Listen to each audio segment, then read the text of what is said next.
yourself to that level of just humanness, vulnerability, something that connects us all when you actually sing?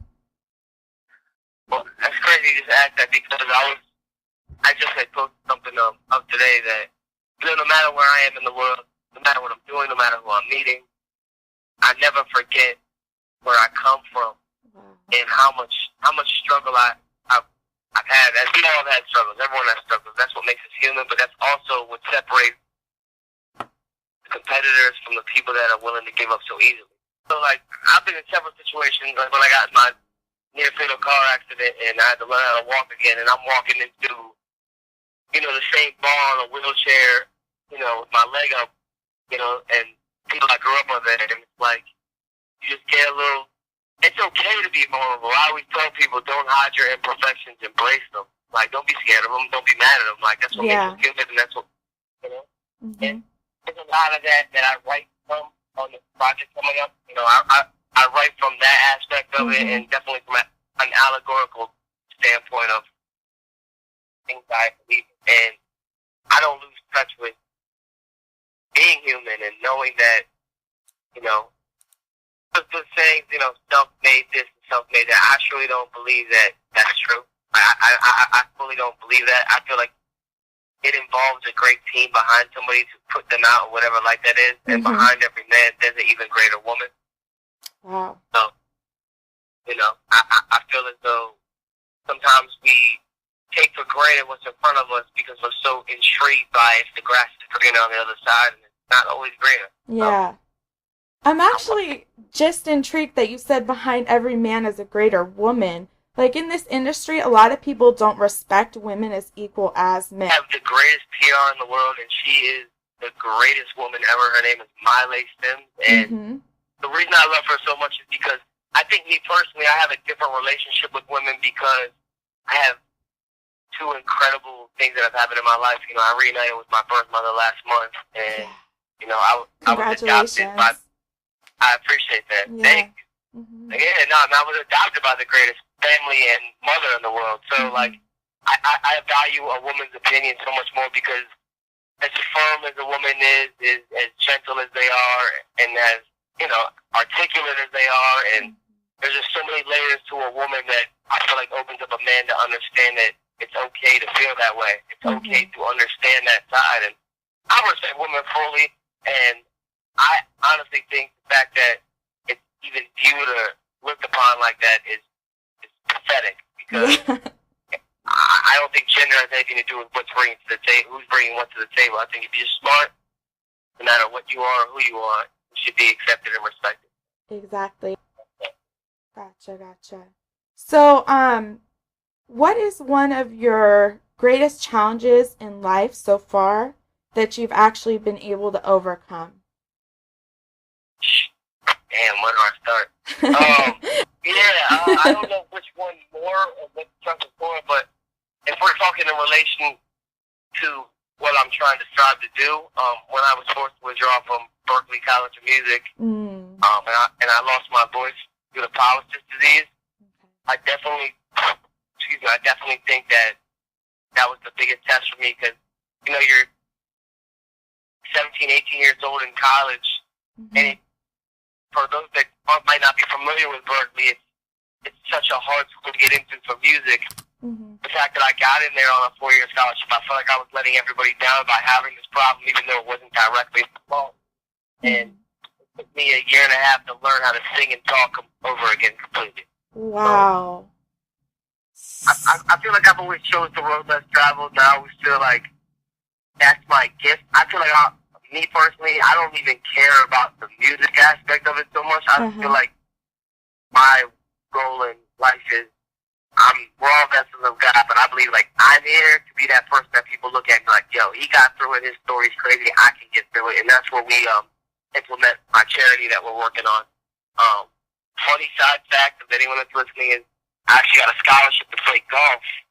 Wow. And golf isn't like the most sport that's like catered towards people that have not that much. It's a more expensive sport to play. Yes. So I use that based off me being adopted, coming from a very poor town, a very poor, area, coming in the world, I want to be able to give something back to the same type of people.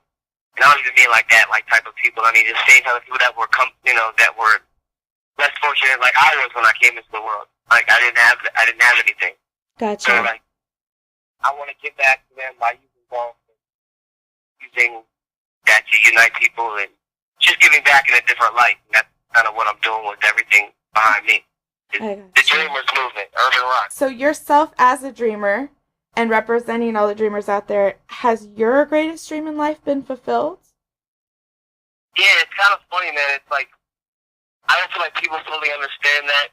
It's kind of like a touchy thing as far as like, I'll write things like, and I mean this with all my heart. Mm-hmm. Oh man, I'm from Recife, Brazil, all the way over to another part of the world. Mm-hmm. And I live in a little town. I'm from a little town called Reba, Maryland.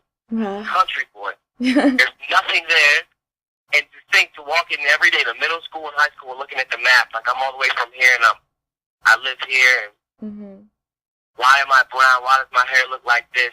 Will I ever meet my birth mother again? To do that with the platform that I use to help find that, like that's 1 in a million. And to me personally, I have nothing to prove to anybody in the respect of music. I do it because I love it. But that personally was fulfilling beyond any words. And if I die today, I'm happy.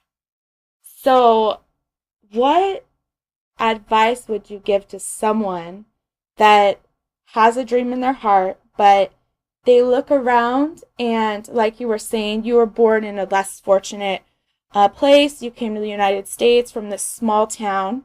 And CreativeSoul is here to inspire others, to follow their God-given purpose as well, just like you are. So, what if you're looking around and you're like, man, God's directing me here. This is my dream, but every door looks shut. What do you have to say to that person that maybe might not have even the opportunities that you or I have had in our lives to get where they need to go? Never give up on something you can't go a day without thinking about. I believe that wholeheartedly. And also understand the difference between being optimistic and realistic. You have to set goals for yourself, and you have to always be real with yourself, too, and know that there are people that are better than you. There's people that work harder than you. Mm-hmm.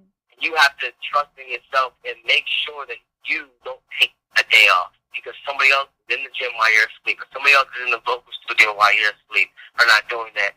You have to be real with yourself and set goals, have deadlines, but also understand it's going to take a team, faith, and luck. A lot of it. And just know that we all have a purpose to be here, and you just got to make sure that that's yours, and if you really want it, go get it. Find creative ways to make things happen. Mm-hmm.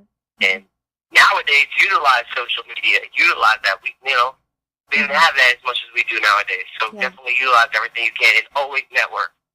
Always. Gotcha.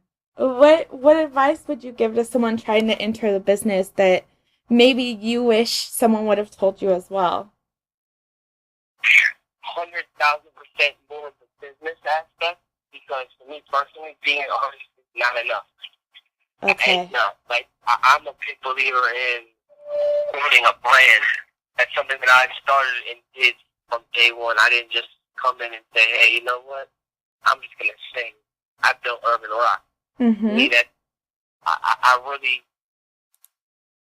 believe that people should start trying to brand themselves and trying to build corporations, trying to build more than just being an artist, because at the end of the day, we all have to understand that it's more than just that.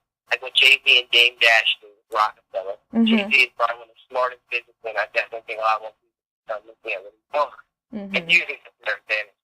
And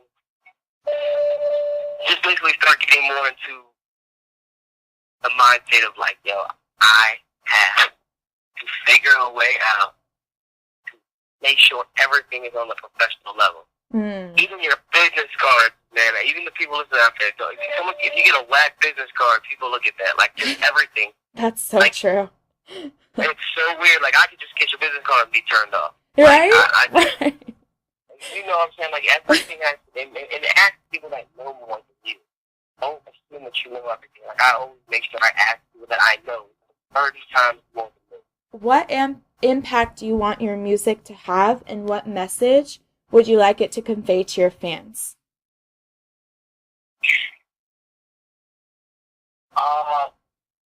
Love and do what you love to do.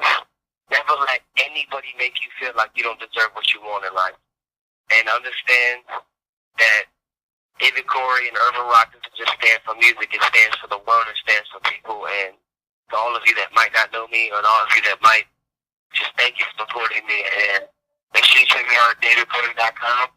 And because I keep in touch with my supporters on another level, contact me personally at 301-980-0880.